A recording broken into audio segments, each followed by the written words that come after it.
Ya Ali Madad. Al-Waiz, Abu Ali, Waiz number 113. Of November 1993, Waiz at downtown Jamaat Khana of Vancouver.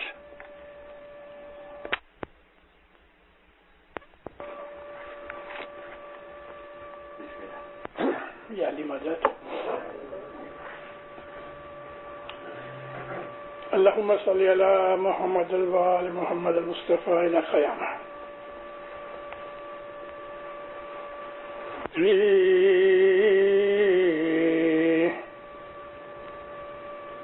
Dhiru Dhiru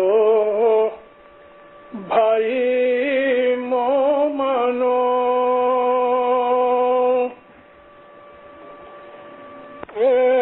دھیرت سب کچھ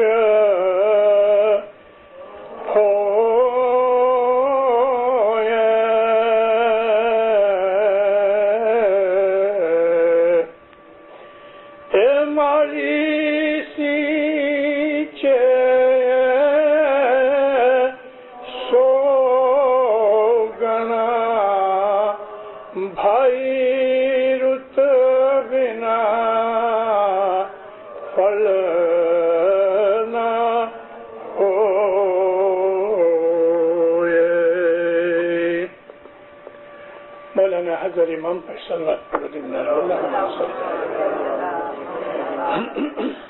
مومنو، تعالیٰ کے ناموں کے اندر ایک نام ہے الصبور، کہ ہزاروں نام ہیں. فراؤ نے تورات، زبور، انجیل اور قرآن، یہ 4 کتابوں میں سے 1000 سے زیادہ نام خدا کے لکھے ہیں. قرآن پاک میں بھی ہم کو 100 سوا 100 نام ملتے ہیں. عام طور پہ لوگ 99 نیمز کی بات کرتے ہیں، مگر خدا کے نام تو بہت ہیں. ان میں ایک نام ہے الصبور، صبر کرنے والا، صبر دینے والا. اور نام ہے وہ ہے الحلیم، کہتے ہیں کرنے والا. جو سنسکرت ورڈ ہے شما، اس کا مطلب ہے ٹالرنس، کسی بدی برائی کو سنبھال لینا. کوئی نے ہمارا اپمان کر دیا، ہم اس کو درگزر کرتے ہیں، تو الحلیم کہتے ہیں درگزر کرنے والا. اور خدا تعالیٰ کے ناموں کو دیکھتے ہیں تو اس کے ناموں کے اندر ہمیں بہت کچھ سیکھنا ملتا ہے. اور حقیقت یہ ہے کہ جو لوگ خدا تعالیٰ کو پیار کرتے ہیں، جو خدا کو چاہتے ہیں، تو ان کا یہی کام ہے کہ وہ خدا کی عادتیں اختیار کریں. خدا کی سب عادتیں تو ہم نہیں لے سکتے، کیونکہ وہ تو قادر مطلق ہے جو ہم نہیں ہو بن سکتے. وہ خالق ہے، وہ رب ہے. تو اس طرح سے بہت سے اس کے ایٹریبیوٹس ہیں کہ جن میں سے ہم تھوڑی تھوڑی چیز شکتی لے لیتے ہیں. میں نے کہا وہ خالق ہے، یعنی پیدا کرنے والا ہے. تو ماں اور باپ وہ بھی پیدا کرتے ہیں، روزی پیدا کرتا ہے انسان محنت کر کے، یہ بھی ایک قسم کا خلق ہے، خلق پنا ہے. پھر خدا تعالیٰ جو ہے رب ہے، تو رب کہتے ہیں پالنے والے کو. اور ماں ہے، وہ بھی پالنے والی ہے، دودھ پلاتی ہے، دھیان رکھتی ہے، کپڑے پہناتی ہے.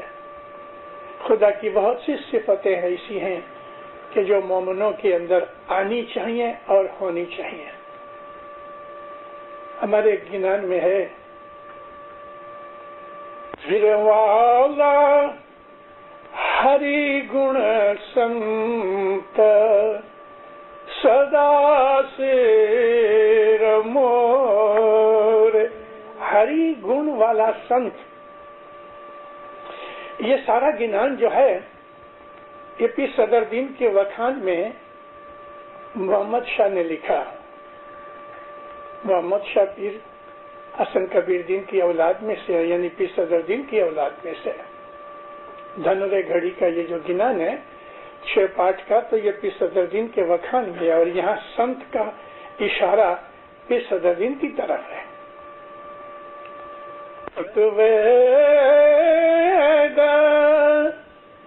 گائے گن گیتا، یہ بھی پیر صدر دین کی طرف ہے کہ پیر صدر دین جب بھی بولتے ہیں تو وید نکلتا ہے منہ میں سے. وید یعنی قرآن، وندت وید. اور جب بھی وہ گاتے ہیں تو گیتا کے گن گاتے ہیں. تو یہاں جو اشارہ ہے کہ ہری کے گن والا جس میں خدائی صفتیں ہوں، خدا حلیم ہے، درگزر کرنے والا ہے. خدا کریم ہے، جس کو ہم انگلش میں جنرس کہتے ہیں، سخی. خدا تعالی جو ہے وہ رب ہے، وہ پالتا ہے. کسی آدمی کو ہم دیکھیں دکھ میں ہے تو ہم اس کو مدد کرتے ہیں. اگر وہ بھوکا ہے تو ہم کھانا کھلاتے ہیں. یہ بھی ربانی صفت ہے. یہ اور خدا تعالیٰ کو وہ صفتیں کہ جو اس کی خود کی صفتیں ہیں، جب مومن کے اندر دیکھتا ہے تو خدا اس بندے کے اوپر بڑا راضی ہوتا ہے. تو میں خدا تعالیٰ کی صفتوں میں سے ایک صفت کا ذکر کرتا تھا، الصبور، صبر کرنے والا. خدا بہت صبر کرتا ہے. ہم گناہ کرتے ہیں، بدیاں کرتے ہیں، اس کو یاد نہیں بھی کرتے، کبھی اس کو گالیاں بھی دیتے ہیں، ناستک بن جاتے ہیں، خدا نہ کرے بے ایمان بن جاتے ہیں، تو بھی وہ پروردگار روزی دیتا رہتا ہے. کیسا درگزر کرنے والا ہے، کیسا صبر کرنے والا ہے. تعالیٰ کی ان صفتوں کا خیال انسان کو عبادت میں ملتا ہے، علم کے اندر سے ملتا ہے. پاٹ یہ تھا کہ دھیرو دھیرو صبر کرو، پیشنس رکھو، رہتے سب کچھ ہوئے. انشاءاللہ آہستہ آہستہ دھیرج رکھنے سے انسان کی زندگی میں بہت سے پرابلم خود بخود سولو ہو جاتی ہیں. دھیرج رکھنے سے، صبر کرنے سے، پیشنس رکھنے سے انسان کے بہت دکھ مٹ جاتے ہیں. اور صبر جو ہے یہ نبیوں کا ورثہ ہے. خود رسول اکرم صلی اللہ علیہ وآلہ وسلم نے فرمایا کہ صبر جو ہے وہ ہماری میراث ہے. اور یہ جو لفظ ہے یہ امام سلطان محمد شاہ داتار نے بھی کلام امام مبین میں یہ چھپے ہوئے ہیں کہ صبر ہماری میراث ہے. صبر کرنے سے انسان کے دل کے اندر خدا کا نور پیدا ہوتا ہے، خدا راضی ہوتا ہے. 1,24,000 نبی خدا نے دنیا میں بھیجے. ہر نبی کی ایک ایک صفت انسانوں کے لیے ایک قسم کی گائیڈنس تھی. حالانکہ قرآن شریف کے اندر صابرہ نبی کی بات کی ہے. ان کا نام تھا ایوب. انگلش میں اس کو جاب کہتے ہیں، JOB. آپ کبھی اولڈ ٹیسٹامنٹ بائبل دیکھو تو اس کے اندر ایک خاص چیپٹر ہے جاب. حضرت ایوب علیہ السلام کے اوپر حضرت ایوب لوگوں کو صبر کی تلقین کیا کرتے تھے اور واقعی خود بڑے صابر تھے. نبیوں کی یہ تمام صفتیں جو ہیں وہ لوگوں کی گائیڈنس کے لیے تھی، وگرنہ نبی جو ہیں وہ تو پاک ہیں. میں ہمیشہ اپنی وعظوں میں اس چیز کو مینٹین کرتا ہوں کہ ہر نبی جنم سے ہی نبی ہوتا ہے، اگرچہ اس کو نبوت ظاہر کرنے کا حکم جب ہوتا ہے تب وہ ظاہر کرتا ہے. اور نبیوں نے جتنے دکھ اٹھائے تو وہ ان کے گناہوں کی وجہ سے نہیں تھے، انہوں نے یہ جان بوجھ کے دکھ اٹھائے. خدا تعالیٰ نے جان بوجھ کے ان کے اوپر دکھ بھیجے تاکہ وہ ہمارے لیے ایک لیسن ایگزامپل چھوڑ جائے. ایوب کو خدا تعالیٰ نے صبر کرنے والا نبی فرمایا ہے. ایوب علیہ السلام بادشاہ تھے، جیسے کہ سلیمان نبی بھی بادشاہ تھے، داؤد علیہ السلام بھی بادشاہ تھے. بہت سے نبیوں نے بادشاہی بھی کی، نبوت بھی کی. تعالیٰ نے وہی بھیجی ہے ایوب، میں تیرے اوپر ایک ٹیسٹ بھیجنے والا ہوں، میں تیری پریکشا لینے والا ہوں۔ سب جھکایا، سجدہ کیا، پروردگارا تو مالک ہے۔ ان کی ایک ٹانگ کے اوپر کسی پھنسی ہوئی، پھوڑ کی ہوئی، بڑھتے بڑھتے بہت بڑا بن گیا، اس کا آکار، بدن خراب ہونے لگا، چمڑی کا روگ لگ گیا، ہوتے ہوتے لیپریسی ہو گئی، کوڑھ کی بیماری ہو گئی، سارے بدن کے اندر سے پیپ نکلے، پس نکلے، بدبو نکلے سارے بدن میں سے۔ یہ بیماری تھوڑی بڑھنے لگی تو شہر کے لوگ ڈیپوٹیشن لے کے آئے، یا نبی آپ کی یہ جو بیماری ہے یہ چیپی روگ ہے،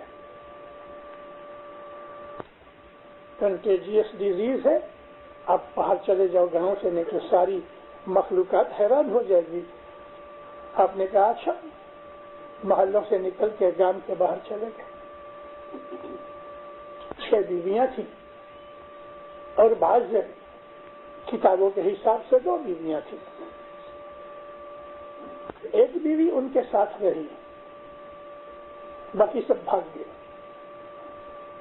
حضور باہر چلے گئے، شہر کے باہر کسی درخت کے نیچے جھونپڑی سی بنائی، اب وہاں رہنے لگے۔ علاج کوئی ہوا نہیں تھا، بیماری بڑھنے لگی، جیوانت پڑ گئے،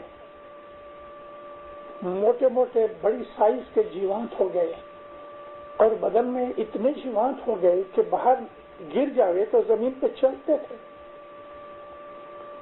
اے نبی ایوب، یہ تیرے بدن کے اندر جو کیڑے ہیں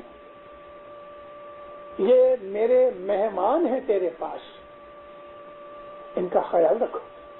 اچھا خدایا، عموماً ہمارے بدن میں سے ایسے کیڑے کے جرمز نکلے ہم تو مار ڈالیں گے، لیکن اب جو اللہ کا یہ حکم ہوا کہ میں نے مہمان بھیجے ہیں تیرے پاس، اچھا اب جو کیڑے گرتے تھے تو کوئی جھاڑ کا پتا لے کے اس کے اوپر کیڑے کو اٹھا کے واپس بدن میں ڈال دیں گے کہ بھی کہاں جاتے ہو، میرا گوشت تمہارے لیے خوراک ہے، کھاؤ، تم میرے مہمان ہو۔ لوگ آئیں اور روئیں اس کو دیکھ کے، تراس آ جائے، لیکن آپ ہمیشہ ہنستے رہتے تھے، شکر کرتے تھے، صبر کیا، شکر کیا۔ جب یہ حد ہو گئی اور ان کے صبر کی جو ایگزامپل سیٹ کرنی تھی وہ اس لیول تک آ گئی تو خدا تعالیٰ نے ایک دن فرمان کیا، اے ایوب اٹھ، یہ پہاڑی جو ہے اس ہل کے دوسری طرف جاؤ، وہاں ایک پانی کا ذرا ہے، سپرنگ ہے، اس میں غسل کرو، تم اچھے ہو جاؤ گے، اور واپس اپنے شہر میں جاؤ، راج کرو۔ اٹھے، دوسری طرف گئے، سلفر کا سپرنگ تھا، حضور نے اس کے اندر غسل کیا، سب جیوات کیڑے مر گئے، کچھ دنوں تک بیٹھے رہے، نئی چمڑی آ گئی، بدن بالکل کلین ہو گیا۔ اب واپس آئے تو سارا شہر ان کو ویلکم کرنے کے لیے گیا۔ اللہ تعالیٰ نے قرآن شریف کے اندر حضرت ایوب علیہ السلام کا ذکر کر کے اپنے بندوں کے لیے ایک ایگزامپل سیٹ کی کہ دنیا کے دکھ تکلیفوں کے اندر صبر کرو۔ صبر کرنے سے انسان کا ایمان مضبوط ہوتا ہے۔ صبر، اس کے ساتھ حلیمی اور نرمی آتی ہے، ٹالرنس آتی ہے۔ دنیا آج کی اور حضرت ایوب علیہ السلام کی دنیا میں تو زمین آسمان کا فرق ہو گیا۔ آج ہمارے بہت سے دکھوں میں سے کچھ دکھ زیادہ ہو جاتے ہیں جب ہم صبر چھوڑ بیٹھتے ہیں۔ ہمارے اندر ٹالرنس گھٹ گئی ہے۔ کسی نے ہم کو گالی دی، بجائے اس کے کہ ہم ہنس پڑے اس کو درگزر کر دیں، ہم اس کے ساتھ لڑنا شروع کرتے ہیں۔